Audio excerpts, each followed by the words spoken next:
भस्म को तो धारण कर लिया करिए, थोड़ा थोड़ा भस्म ले आए भगवान की कृपा से, थोड़ा नहीं तो मस्तक में ऐसे धारण कर लिए, नहीं समझ में आता है तो अपने वक्ष में ही धारण कर लेना चाहिए। भस्म लगाए रहो, तुलसी का माला पहने रहो, कब जमराज का बुलावा आ जाए कोई पता नहीं है, तो सबको छोड़ के जाना पड़ता है। धनानि भूमौ पशुवस्य गोष्ठे नारी गृहद्वार जना श्मशाने देहस्थितायां परलोक मार्गो धनवान हो गच्छत जीव एकः। जिनसे खूब प्यार करते हैं, प्रेम करते हैं, कौन किससे? धन भूमि संपत्ति, इसी का लड़ाई है, इसी को करना है, तो सब तो यहीं पड़ा रह जाता है। और पशुशाला तो होता नहीं, गाड़ी शाला होता है, तो गड़िया यहीं खड़ी रह जाएगी। आजकल पशु गैया कौन रखना चाहता है? कोई नहीं रखना चाहता, रखना चाहता है चलो ठीक है, कम से कम लखनऊ में कोई रख ले तो हमारा भी सौभाग्य हो। तो गैया मैया को भी रखना चाहिए। और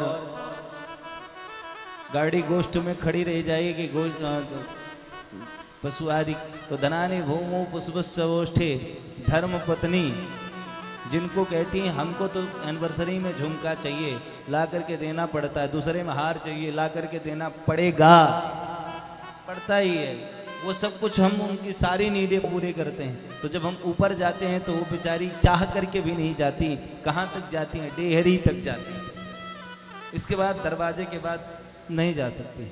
जो हमारे भाई हैं जो कंधे से कंधे मिला करके चलते हैं, वो कहाँ तक जाएंगे?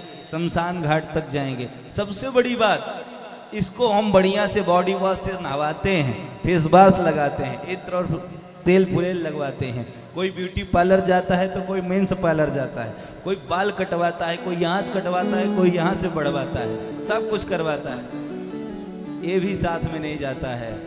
देहस चितायाम, वो चिता तक जाता है।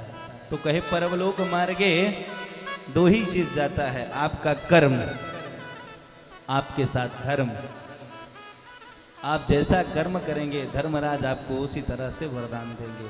कब बुलावा आ जाए कोई पता नहीं, इसलिए भस्म बंधन करते रहिए और तुलसी का माला धारण करते रहिए। माला पहनने में कुछ नहीं होता मेरे भाई।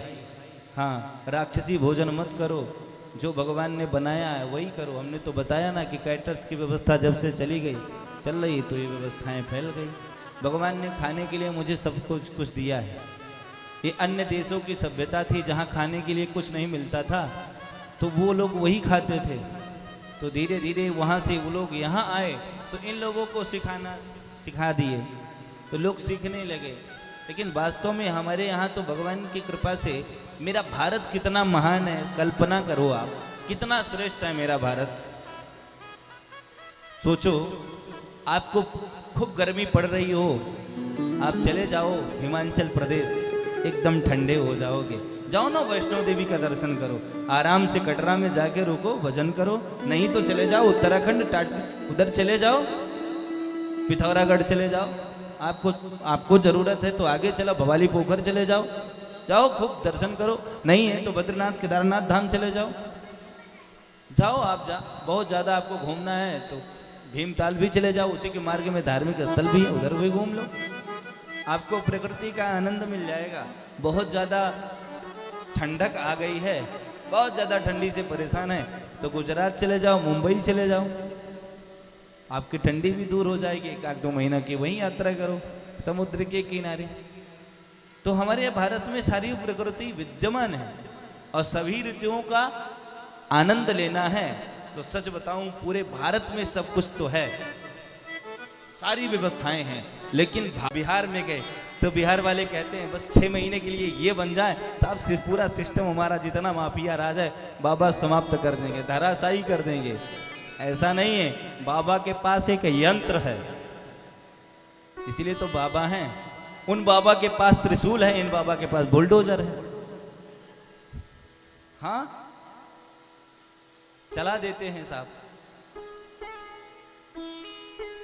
वही तो, सुर नर मुनि सब होई सुखारे, सारे असुर भाग गए और जितने देवता हैं वो सारे सुखी हो गए।